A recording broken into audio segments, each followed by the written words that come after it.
अस्सलाम वालेकुम students, this is Hasan Khan, your physics teacher.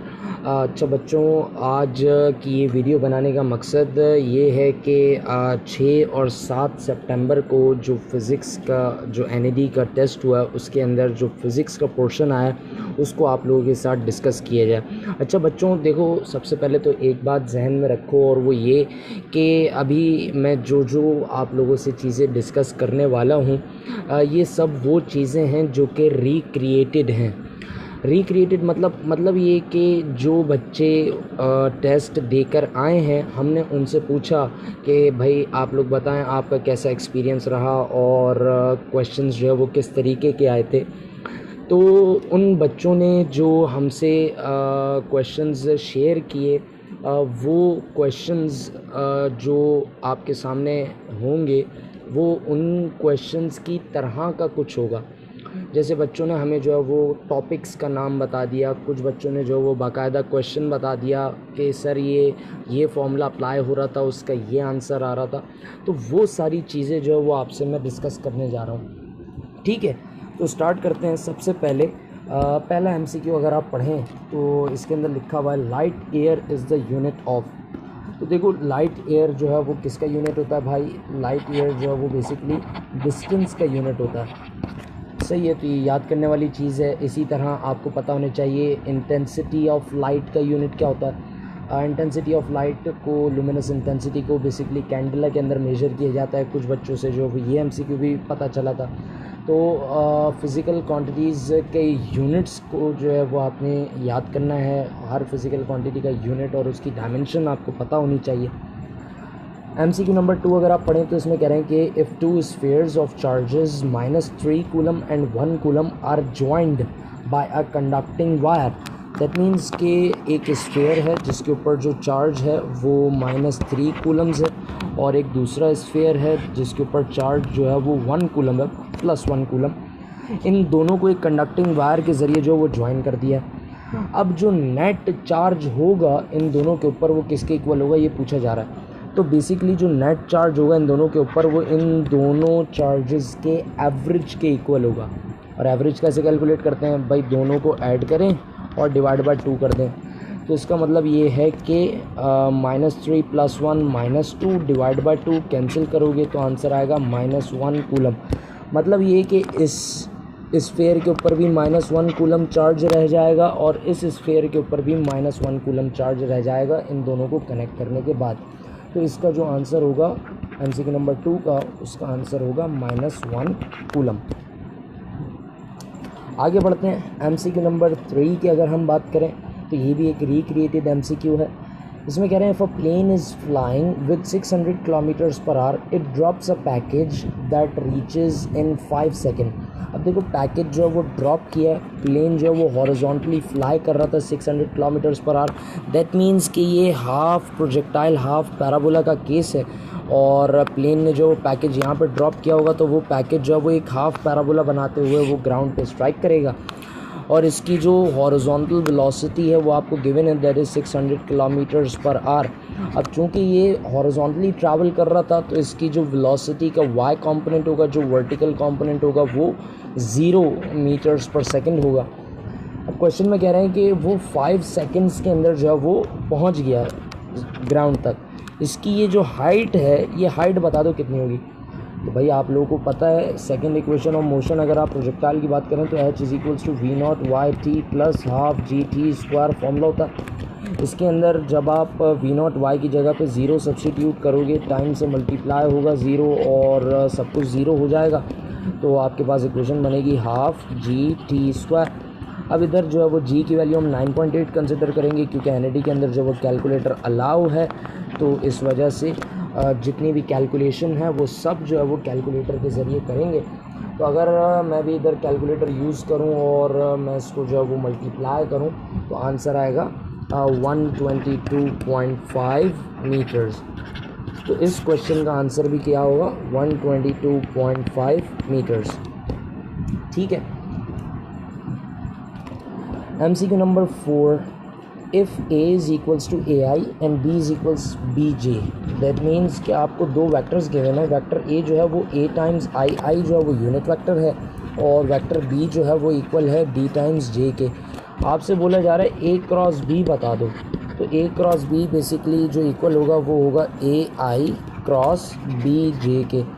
अब यहाँ पर ए और बी जो बेसिकली कोफिशेंट्स हैं, तो कोफिशेंट्स जो है वो सिंपल मल्टीप्लाई हो जाएंगे, ए बी बनेगा, और ये जो यूनिट वेक्टर्स हैं वो अलग मल्टीप्लाई होंगे आई क्रॉस जे, और आई क्रॉस जे जो है वो के इक्वल होता है। तो यहाँ पर जो वो इसका आंसर ए बी के होगा, ये इसका आंसर है। सही है, ए और बी जो है वो बेसिकली कोफिशेंट्स और के जो है वो यूनिट वेक्टर है। ठीक है, इसी तरह एक एमसीक्यू भी नज़र आया था कि i cross i equals j cross j is equal to k cross k, किसके इक्वल होता है भाई? ये सब जो है वो ज़ीरो के इक्वल होता है। तो ये जो प्रॉपर्टीज़ हैं बेसिकली डॉट प्रोडक्ट की, क्रॉस प्रोडक्ट की, ये सारी प्रॉपर्टीज़ भी आपने जो है वो याद करके जानी है, इनमें से भी कुछ भी आ सकता है। आगे बढ़ते हैं एमसीक्यू नंबर 5 के हवाले से अगर मैं बात करूं तो इसमें कह रहा है which quantities should remain conserve for elastic collision. और इलास्टिक कोलिजन तो वो चीज़ है जो आप लोग बचपन से पढ़ते आ रहे हैं और आप लोगों को जो है वो अच्छे तरीके से याद होगा। इलास्टिक कोलिजन की अगर मैं बात करूं तो कोलिजन बेसिकली दो तरह की होती है, मैं आपको शॉर्ट करके दोबारा से बयान कर देता हूं। एक होती है इलास्टिक कोलिजन, एक होती है इसको हम कहते हैं इन इलास्टिक कोलिजन। और इलास्टिक कोलिजन के अंदर जो है वो मोमेंटम कंज़र्व होता है, इन इलास्टिक कोलिजन में भी जो है वो मोमेंटम कंज़र्व होता है, लेकिन इलास्टिक कोलिजन के अंदर जो है वो काइनेटिक एनर्जी भी कंज़र्व होती है, लेकिन इन इलास्टिक कोलिजन के अंदर जो है वो काइनेटिक एनर्जी कंज़र्व नहीं होती। हाँ, टोटल एनर्जी जो हमेशा कंज़र्व होती है, काइनेटिक एनर्जी जो इन इलास्टिक कोलिजन के अंदर है वो किसी और फॉर्म में जो है वो कन्वर्ट हो जाती है। आगे बढ़ते हैं, एमसीक्यू नंबर 6 की अगर मैं बात करूं तो ये एक स्टेटमेंट लिखी हुई है, इसमें कह रहा है for a freely falling body what should be constant. ये क्वेश्चन था और इसके ऑप्शंस जो है वो possible options acceleration, momentum, force, work done, power, कुछ भी हो सकते हैं। अगर फ्री फॉलिंग बॉडी की बात की जाए तो फ्री फॉलिंग बॉडी का मतलब है कि वो ऑब्जेक्ट जो कि under the influence of gravity move कर रहा हो, तो उसकी जो एक्सेलरेशन है वो कांस्टेंट होती है, उसको हम कहते हैं एक्सेलरेशन ड्यू टू ग्रेविटी, जिसकी वैल्यू होती है 9.8 मीटर्स पर सेकेंड स्क्वायर। तो ग्रेविटी जो है वो कांस्टेंट रहती है, एक्सेलरेशन कांस्टेंट रहती है, तो इसका आंसर भी जो है वो एक्सेलरेशन होगा। एमसीक्यू नंबर 7 अगर आप देखें तो लिखा हुआ है हीट सप्लाइड इज़ 3000 जूल्स। आपको हीट एनर्जी जो वो गिवन है 3000 जूल्स, ये जो किसी एक गैस को जो वो सप्लाई की गई है। Change in internal energy is 400 joules. Internal energy का जो चेंज है वो आपको गिवन है 400 जूल्स इंटरनल एनर्जी चेंज हुई है। चेंज इन हाइट, पिस्टन जो है वो मूव करा 3.5 मीटर्स का डिस्टेंस जो है वो उसने मूव करा है। तो अब ये डिस्टेंस जो है वो सिर्फ कंफ्यूज करने के लिए गिवन है, इसका कोई काम नहीं है। आपसे जो वर्क डन पूछा जा रहा है, अगर आप इसके अंदर फर्स्ट लॉ ऑफ थर्मोडायनेमिक्स की इक्वेशन अप्लाई करो, that is Q is equals to delta U plus work done, तो इसके अंदर से जब आप हीट एनर्जी में से इंटरनल एनर्जी माइनस करोगे तो आपके पास वर्क डन आ जाएगा। तो इंटरनल एनर्जी वो 3000 जूल्स और इंटरनल एनर्जी 400 जूल्स। तो जब आप वर्क डन कैलकुलेट करोगे तो आपके पास वर्क डन का आंसर आएगा 22,600 जूल्स। ये आपका वर्क डन होगा। ठीक है, MCQ number 8, the rate of decay constant is directly proportional. अच्छा, अब देखो ये जो है वो किसी एक स्टूडेंट ने बताया, मैं आपको बता देता हूँ। जो बेसिकली नंबर ऑफ न्यूक्लियाई होते हैं, change in nuclei delta n, ये इक्वल होता है minus lambda, that is basically decay constant, और n नॉट डेल्टा टी के। सही है, इसके अंदर n जो है वो नंबर ऑफ न्यूक्लियाई को रिप्रेजेंट करता है, तो डेल्टा n का मतलब होगा change in nuclei. n not जो है वो इनिशियल न्यूक्लियाई को रिप्रेजेंट कर रहा होता है कि डीके होने से पहले न्यूक्लियाई कितने थे, वो n नॉट से रिप्रेजेंट करता है। डीके कांस्टेंट जो बेसिकली मटेरियल डिपेंडेंट होता है, तो किसी चीज़ के ऊपर डिपेंड नहीं करता, सिर्फ नेचर पर डिपेंड करता है। और डेल्टा टी का मतलब है कि वो कितनी देर में डीके हुए। सही है। तो decay constant is directly proportional to, तो देखो डी के कांस्टेंट जो है वो वैसे ही एक कांस्टेंट है, तो वो किसके डायरेक्टली प्रोपोर्शनल हो सकता है, तो वो नंबर ऑफ जो नेचर है मटेरियल के उसके डायरेक्टली प्रोपोर्शनल हो सकता है। लेकिन अगर मैं इस डेल्टा टी को यहाँ पे लेकर आ जाऊँ तो डिवाइड हो जाएगा, तो delta N upon delta T equal होगा माइनस लैम्डा एन नॉट के, और इसको हम प्यार से कहते हैं एक्टिविटी। ये बेसिकली स्पीड है कि न्यूक्लियाई कितनी देर में जो है वो डीके हो रहे हैं। तो अगर एक्टिविटी की बात की जाए तो activity is directly proportional to decay constant and activity is also directly proportional to initial number of nuclei. सही है, तो पॉसिबली ये भी क्वेश्चन हो सकता है। ठीक है, अच्छा इसके हवाले से अगर बात करूं एमसीक्यू नंबर 9 के हवाले से, तो इसमें कह रहे हैं कि if U be the internal energy. अच्छा ये भी जो है वो पास पेपर का ही क्वेश्चन है, अगर आप लोगों ने पास पेपर सॉल्व किए हो तो उसके अंदर आपको ये क्वेश्चन ज़रूर नज़र आएगा। If U be the internal energy, P be the pressure, V be the volume. P जो है वो प्रेशर को रिप्रेजेंट कर रहा है, वी वॉल्यूम को रिप्रेजेंट कर रहा है, यू इंटरनल एनर्जी को रिप्रेजेंट कर रहा है, क्यू जो है वो हीट को रिप्रेजेंट कर रहा है। तो कौन सा रिलेशन करेक्ट होगा? तो बेसिकली अगर आपको याद हो आइसोबैरिक प्रोसेस की इक्वेशन थी delta Q is equals to delta U plus P delta V. तो ये इक्वेशन जो है वो इसका करेक्ट आंसर है।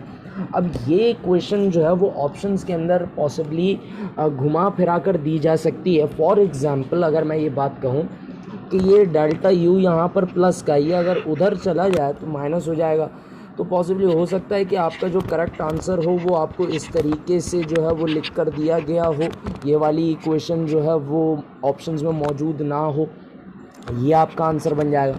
इसी तरह एक जो पास पेपर का क्वेश्चन था उसके अंदर एक छोटी सी चेंजिंग थी, वो मैं आपको बता देता हूँ। देखो ये जो डेल्टा है ना, डेल्टा का मतलब होता है चेंज। अगर चेंज छोटा हो, बहुत छोटा सा चेंज हो, तो वो डेल्टा नहीं, उसको हम डी लिखते हैं, जिसको हम डिफ्रेंसिएशन कहते हैं। अगर आपको याद हो, आप लोगों ने मैथमेटिक्स के अंदर डिफ्रेंसिएशन पढ़ी है, तो डिफ्रेंसिएशन भी होता है चेंज, बहुत छोटा सा चेंज। ये भी जो है ना वो चेंज को रिप्रेजेंट कर रहा होता है। तो इसी इक्वेशन में अगर मैं डेल्टा की जगह पे डी लिखूँ तो ये इक्वेशन जो है वो कुछ इस तरीके की लगने लगेगी, D Q is equals to D U plus P D V. सही है। और इसी को अगर मैं लिखने की कोशिश करूं तो मैं इस इक्वेशन को ऐसे भी लिख सकता हूं कि D Q minus D U is equals to P D V. तो जो पास पेपर का क्वेश्चन था उसका ये आंसर था। तो पॉसिबली जहाँ तक मेरा ख्याल है वो ये कि ये क्वेश्चन भी जो है वो पास पेपर का ही रिपीटेड क्वेश्चन है जिसका आंसर ये इक्वेशन है। सही है। तो ये आपको इक्वेशन फॉर्म करना आनी चाहिए। ये इक्वेशन आप पढ़ चुके हो, सिर्फ उसकी रिप्रेजेंटेशन अलग है। आगे बढ़ते हैं। एमसीक्यू नंबर 10 के हवाले से अगर मैं बात करूं तो loudness of sound depends upon. तो लाउडनेस किसके ऊपर डिपेंड करती है? तो देखो लाउडनेस की जो डिपेंडेंस है, अगर उसके हवाले से मैं बात करूं तो लाउडनेस के कुछ कैरेक्टर्स हैं जिसके ऊपर वो लाउडनेस डिपेंड करती है। देखो सबसे पहले तो बात समझो साउंड कैसे प्रोड्यूस होता है। जब भी कोई एक ऑब्जेक्ट वाइब्रेट करता है ना तो साउंड प्रोड्यूस होता है। तो कोई ऑब्जेक्ट वाइब्रेट करता है तो वाइब्रेट करता है उसका एम्पलीट्यूड होगा। तो अगर एम्पलीट्यूड ज़्यादा हो,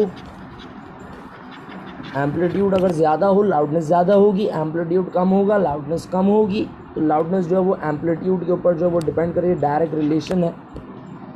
इसी तरह जो ऑब्जेक्ट है जहाँ से आवाज़ आ रही, जैसे अभी मैं बोल रहा हूँ मेरे मुंह से आवाज़ आ रही है, तो इसका मतलब अगर मैं मुंह बड़ा खोल के बोलूँ यानी कि सरफेस एरिया अगर ज़्यादा हो वाइब्रेटिंग बॉडी का तो भी लाउडनेस ज़्यादा होगी, सरफेस एरिया कम हो तो लाउडनेस कम होगी, डायरेक्ट रिलेशन है।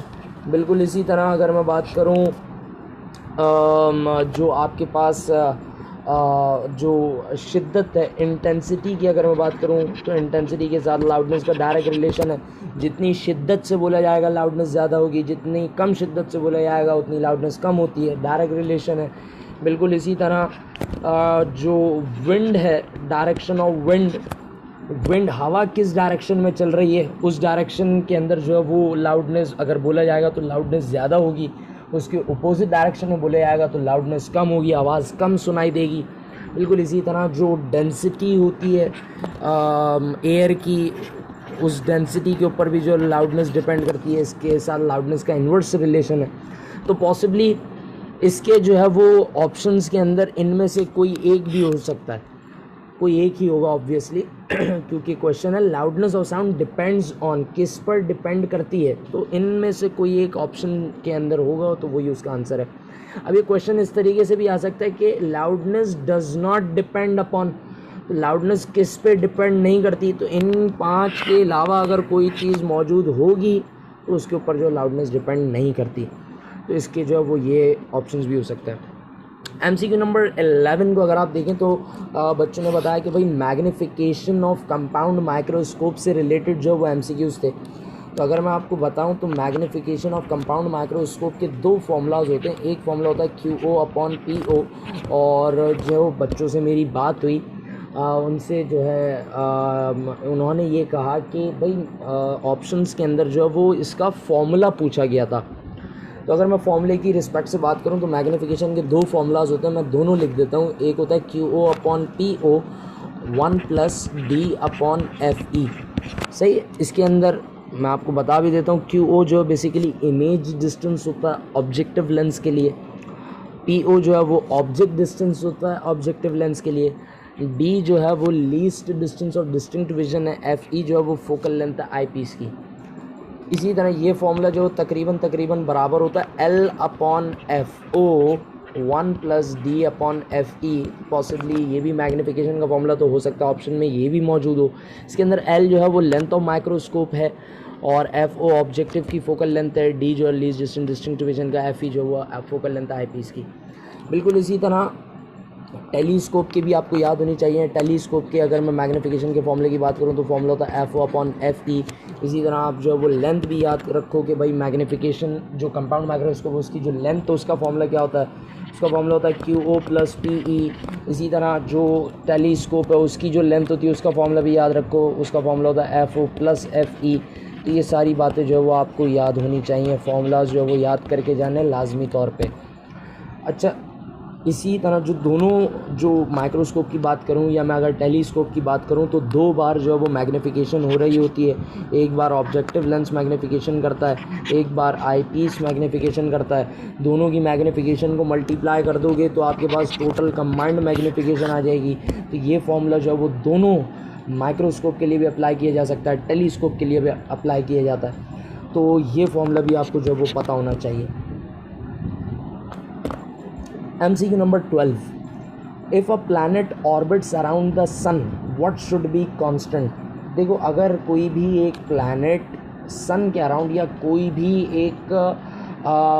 कोई भी चीज़ किसी भी प्लैनेट के अराउंड अगर गोल गोल घूम रही है तो इसका मतलब ये है कि उसका जो एंगुलर मोमेंटम है जिसको हम कैपिटल L से रिप्रेजेंट करते हैं, एंगुलर मोमेंटम हमेशा कांस्टेंट होगा।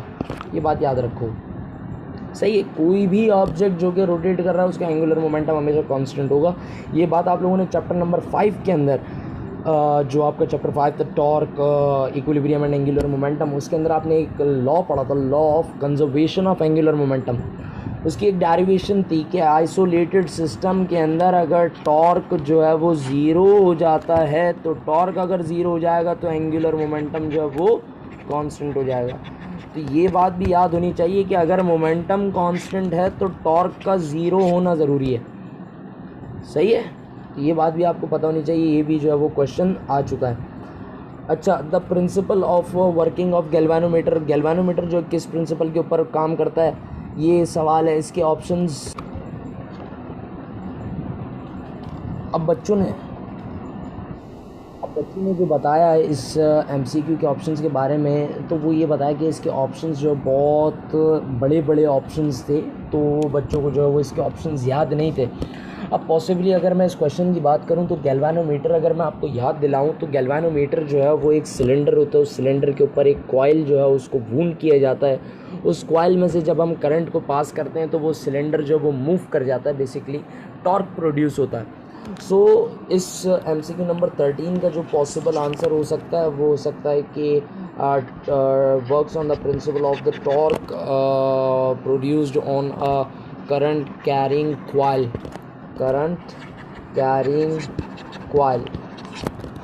इस प्रिंसिपल के ऊपर जो वो गैल्वेनोमीटर काम कर रहा होता है, सही है। और फिर उसके ऊपर जो वो एक स्प्रिंग अटैच करते ताकि रीस्टोरिंग टॉर्क जनरेट हो, दोनों का बराबर होना ज़रूरी है। उससे जो वो हमने गैल्वेनोमीटर की इक्वेशंस वगैरह जो है वो सेंसिटिविटी की डेवलप की थी, तो वो भी ज़रूर आप पढ़ के जाइएगा।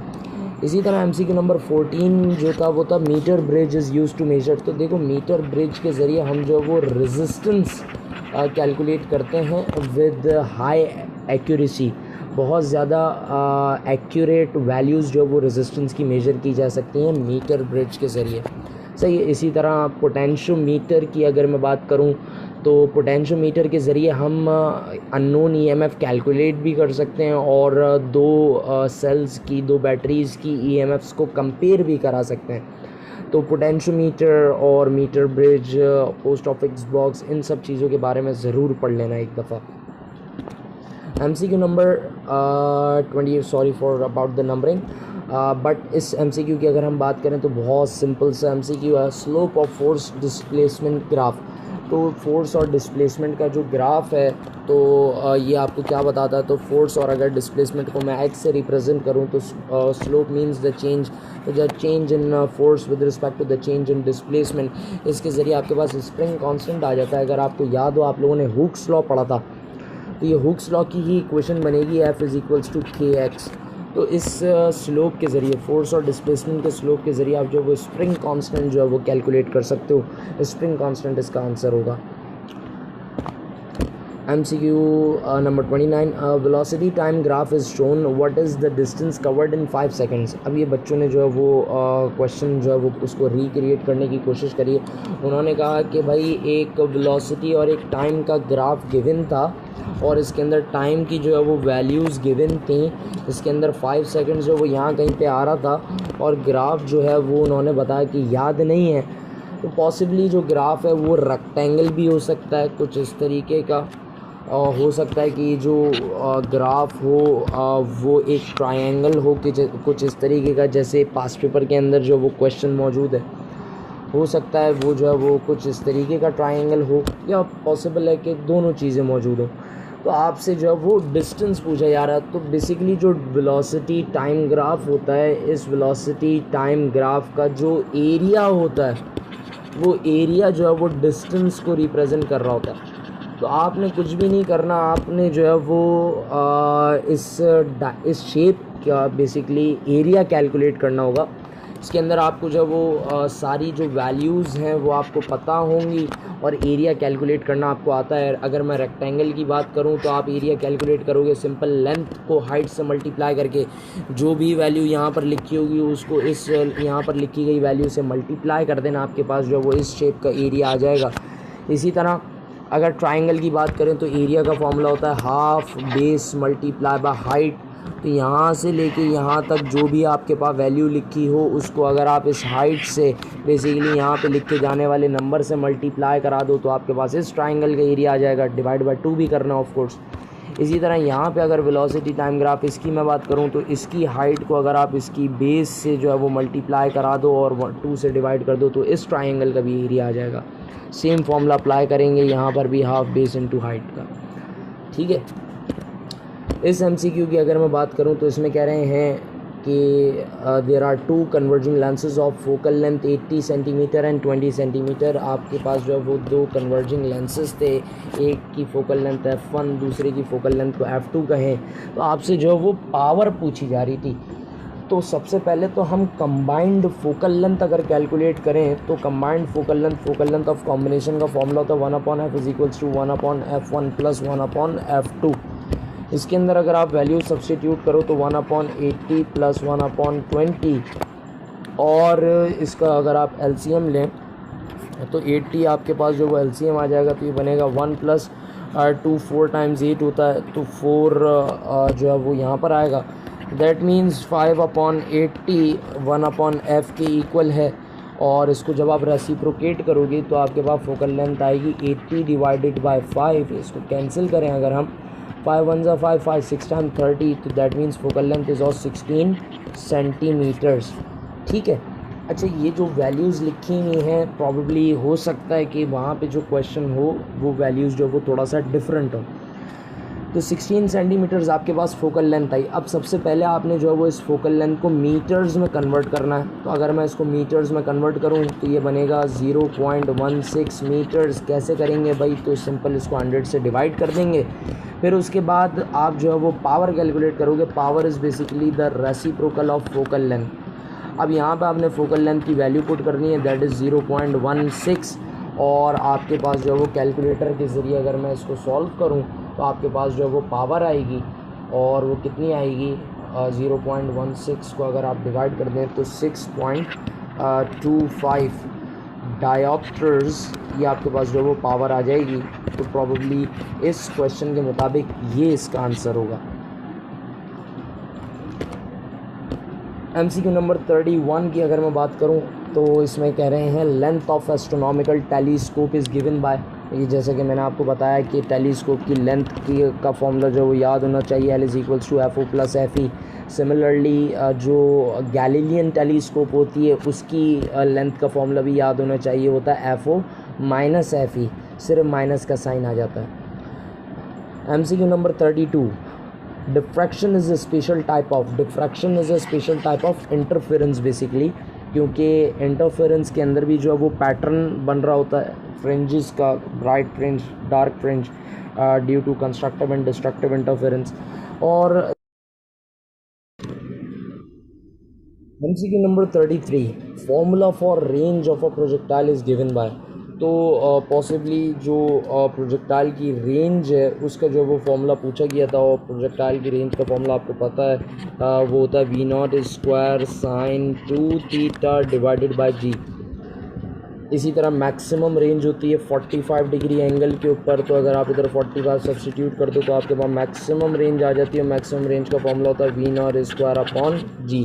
तो ये भी जो है वो इसका पॉसिबल फॉर्मूला बन सकता है।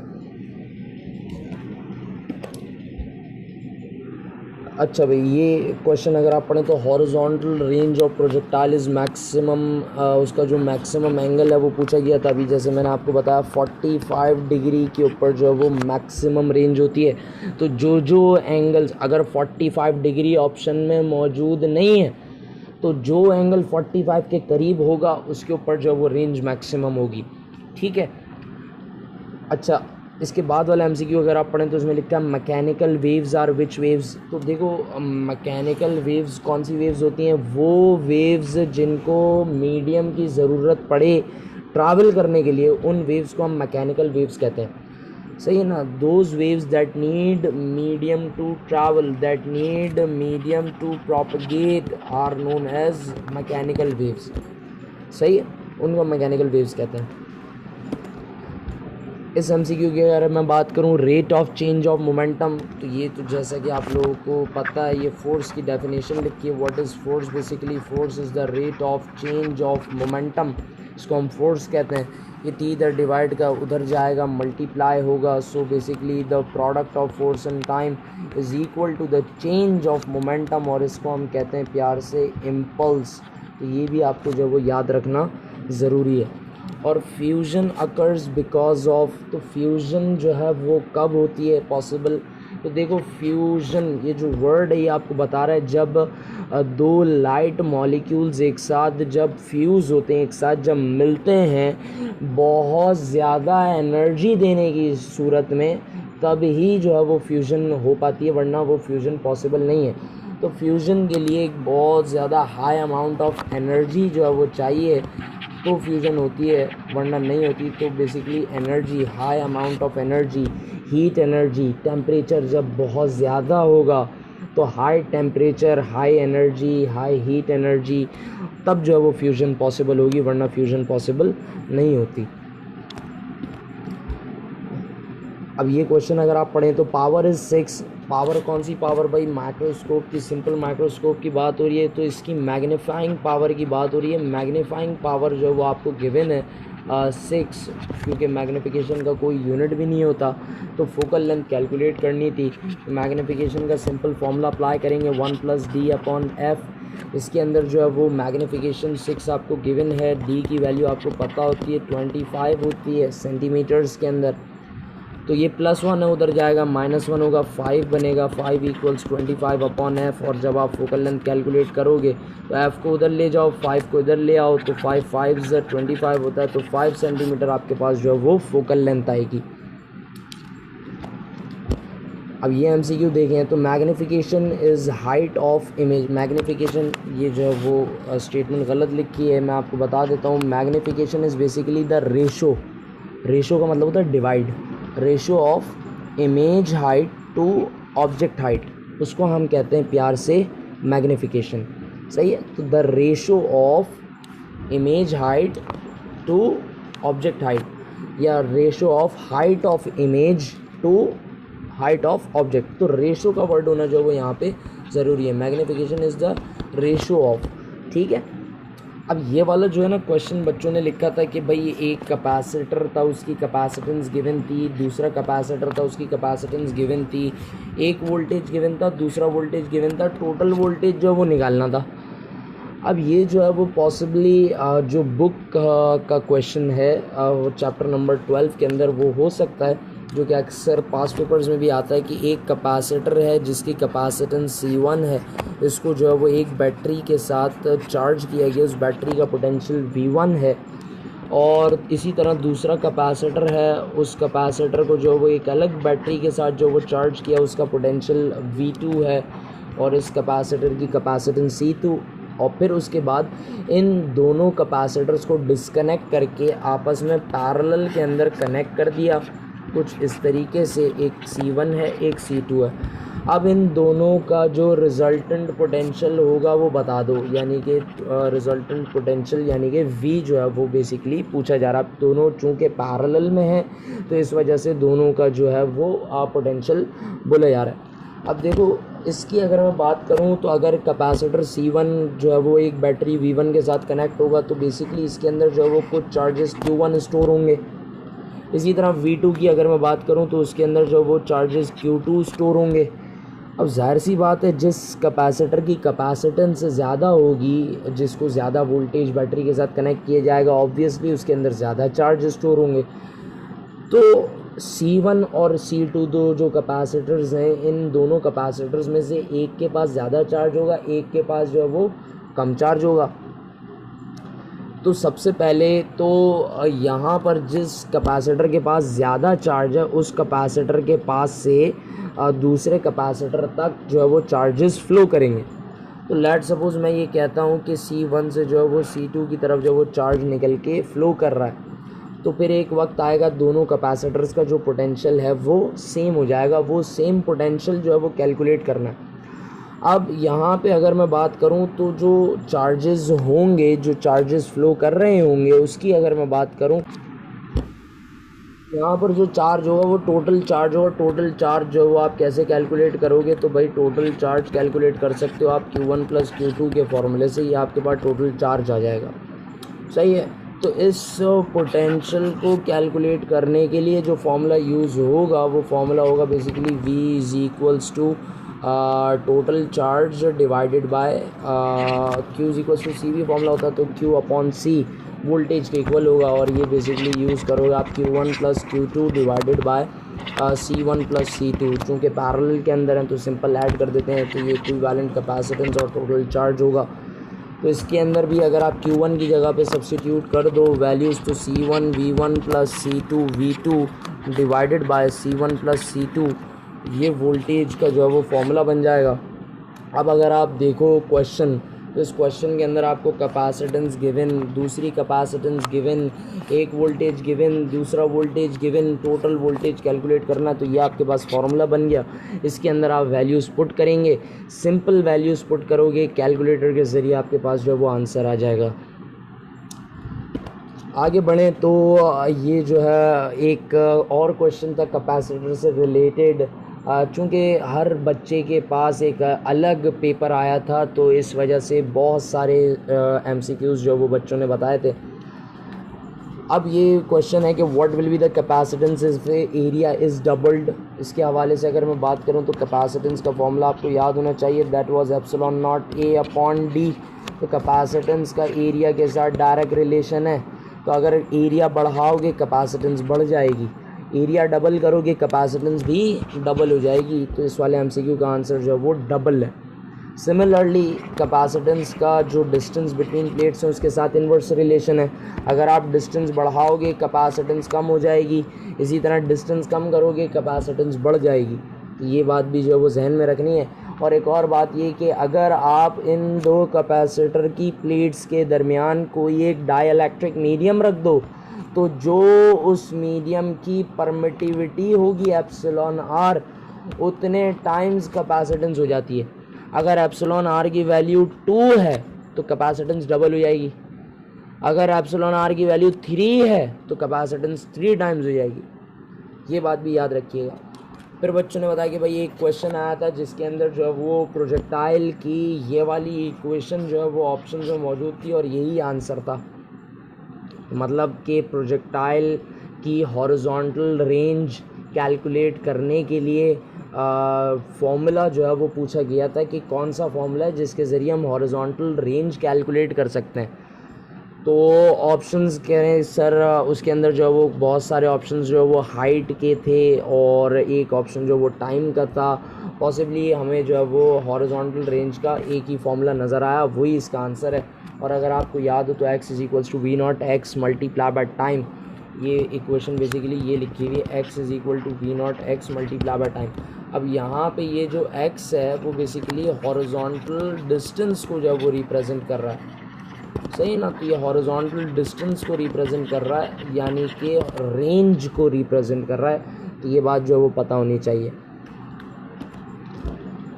अच्छा, अब ये क्वेश्चन है कि न्यूटन्स रिंग्स इलस्ट्रेट विच फिनोमेना। न्यूटन्स रिंग्स से हमें क्या चीज़ समझ में आती है?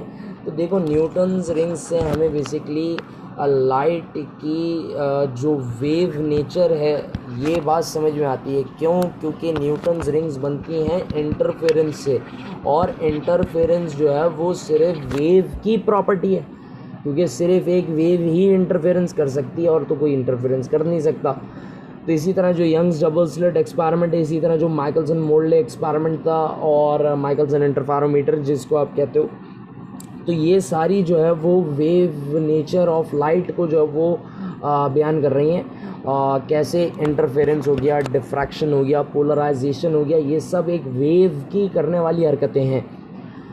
तो इसका जो पॉसिबल आंसर है वो वेव नेचर भी हो सकता है, इसका पॉसिबल आंसर जो है वो इंटरफेरेंस भी हो सकता है, सही है। इसी तरह आपको जो वो न्यूटन्स रिंग के फॉर्मूलाज भी याद होने चाहिए। न्यूटन्स रिंग को भी जो है वो अच्छे तरीके से स्टडी करके जाना है। इसके अंदर जो वो thin film interference, thin film का भी जो है वो कॉन्सेप्ट मिलता है, तो वो भी जो है वो ज़रूर कर लेना, ठीक है।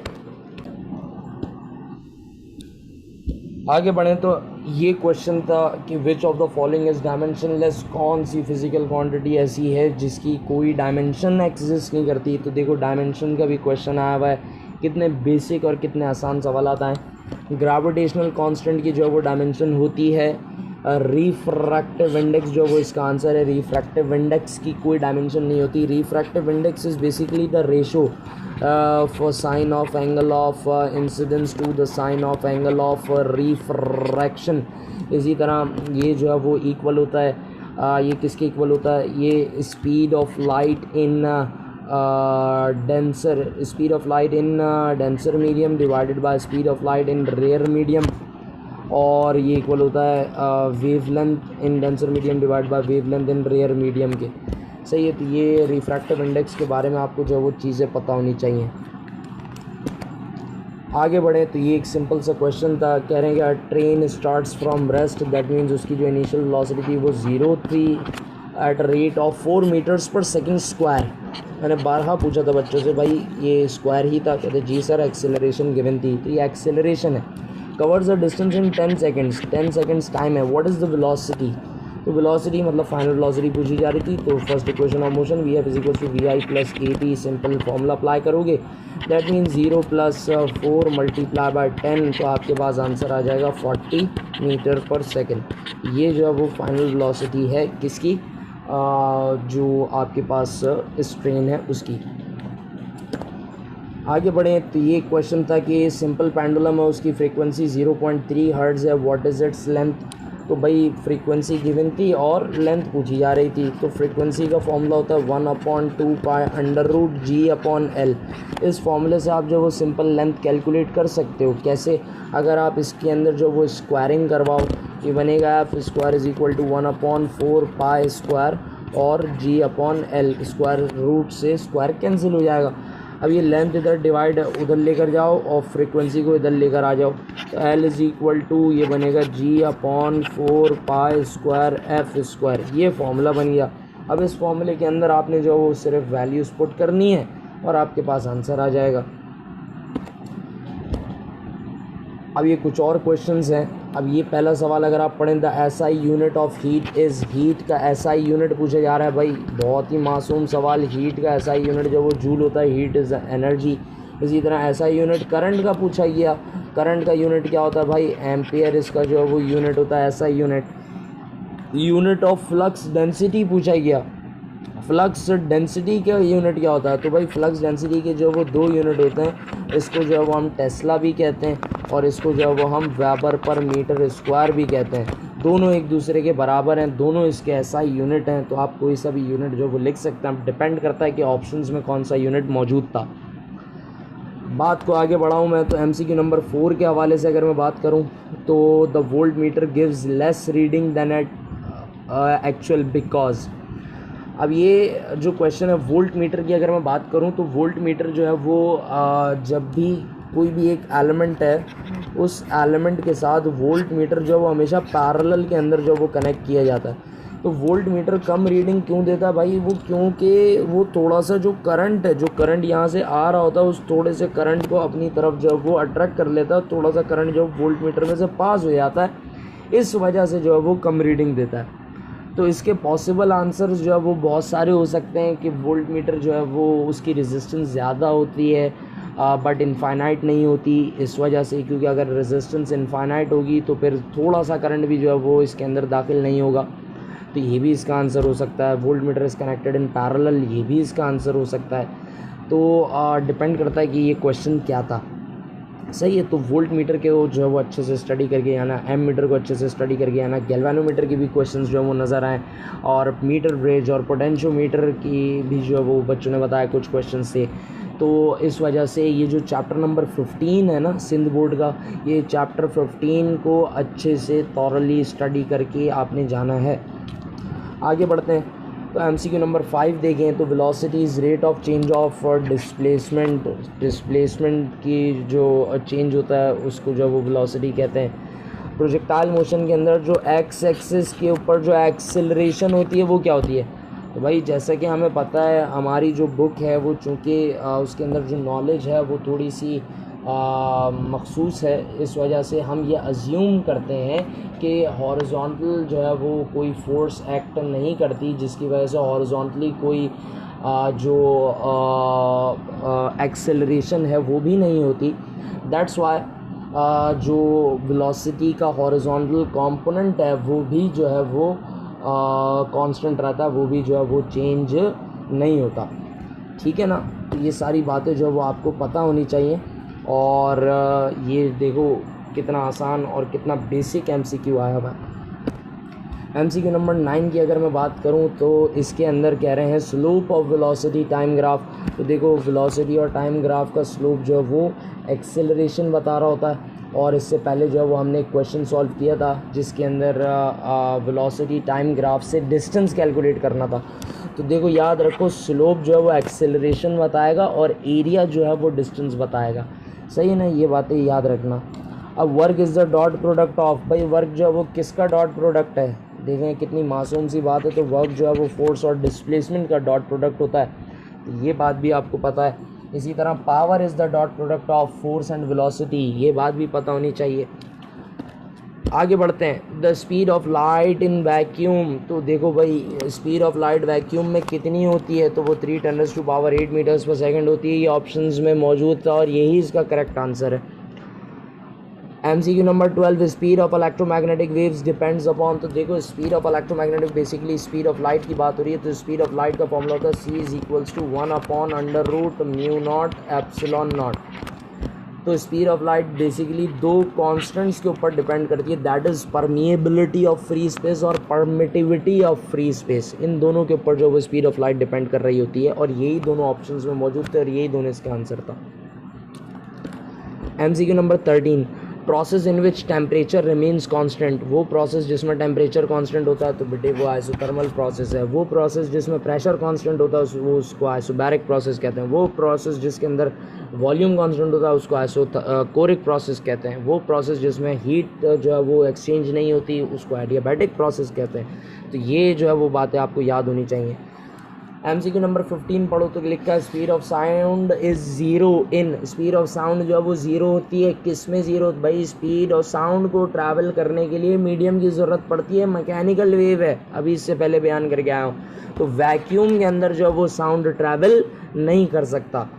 अब MCQ नंबर 15 पढ़ो, मास ऑफ पॉजिट्रॉन, पॉजिट्रॉन किसे कहते हैं? Positron is basically positive electron, एक ऐसा पार्टिकल जिसका चार्ज प्रोटॉन का हो, मास इलेक्ट्रॉन का हो। तो पॉजिट्रॉन का जो मास है वो इलेक्ट्रॉन के इक्वल होता है, तो इलेक्ट्रॉन इसका आंसर होगा। अब ये लास्ट क्वेश्चंस हैं, इसकी अगर मैं बात करूं तो इसमें लिखा है the value of g is acceleration due to gravity dash when the object moves towards the centre of the earth. भाई हमें पता है जैसे ही कोई एक ऑब्जेक्ट सरफेस से सेंटर की तरफ मूव करता है तो एक्सेलरेशन ड्यू टू ग्रेविटी जो है वो कम होना शुरू हो जाती है। इसके हवाले से आपने एक डेरिवेशन करी थी first year physics chapter number 6 में, variation of g with depth से, जिसका फॉर्मूला था जी डैश से रिप्रेजेंट करा था आप लोगों ने 1 - d/r/e और मल्टीप्लाई बाय जी। तो पता ये चला कि सरफेस से सेंटर की तरफ जाओगे तो भी ग्रेविटी कम होगी, सरफेस से हाइट पे जाओगे तो भी ग्रेविटी कम होगी, दोनों केसेस में ग्रेविटी जो है वो डिक्रीज़ होती है। अब ये वाला जो क्वेश्चन है लास्ट वाला, अगर आप वो देखो तो value of g below surface of earth क्या होगी भाई? डिक्रीज़ होगी। सही है, अर्थ की सरफेस से ऊपर जाओगे तो भी डिक्रीज़, अर्थ की सरफेस से अंदर जाओगे तो भी डिक्रीज़, सेंटर पे जाओगे तो एक्सेलरेशन जो है वो ज़ीरो हो जाती है, ये बात भी याद रखना। अब ये जो क्वेश्चन है acceleration of simple pendulum, acceleration of simple pendulum जो है वो क्या है ये पूछा जा रहा है भाई। तो एक्सेलरेशन ऑफ सिंपल पेंडुलम का जो है वो फॉर्मूला होता A = -gx/L। सही है, तो ये एक्सेलरेशन का फॉर्मूला होता है। तो प्रॉबली इसके अंदर जो वो फॉर्मूला पूछा गया, या अगर पूछा जाए कि एक्सेलरेशन जो है वो मैक्सिमम कहाँ पर होती है, तो एक्सेलरेशन मैक्सिमम होती है एक्सट्रीम पोजीशन के ऊपर। ये बात याद रखना, अक्सर बच्चे गलती करते हैं। मैक्सिमम कहाँ पर होगी? मैक्सिमम जो है वो एक्सट्रीम पर होगी। भाई मिनिमम कहाँ पर होगी? मिनिमम जो है वो मीन पोजीशन के ऊपर जो है वो एक्सेलरेशन मिनिमम होती है। ये बात याद रखना, वेलोसिटी के साथ उल्टा है, वेलोसिटी जो है वो मीन पोजीशन पे मैक्सिमम होती है, एक्सट्रीम पे ज़ीरो होती है। तो ये बातें भी वो आपको पता होनी चाहिए। उम्मीद है आप लोगों को जो है वो इससे बहुत जो है वो हेल्प मिली होगी। तो अपना बहुत ख्याल रखिएगा, और मैं दुआ करता हूँ सब बच्चों के लिए कि आप लोगों का जो टेस्ट है इंशाल्लाह सब बच्चों का जो वो टेस्ट अच्छा हो। अपना ख्याल रखें। Thank you very much. अल्लाह हाफ़िज़।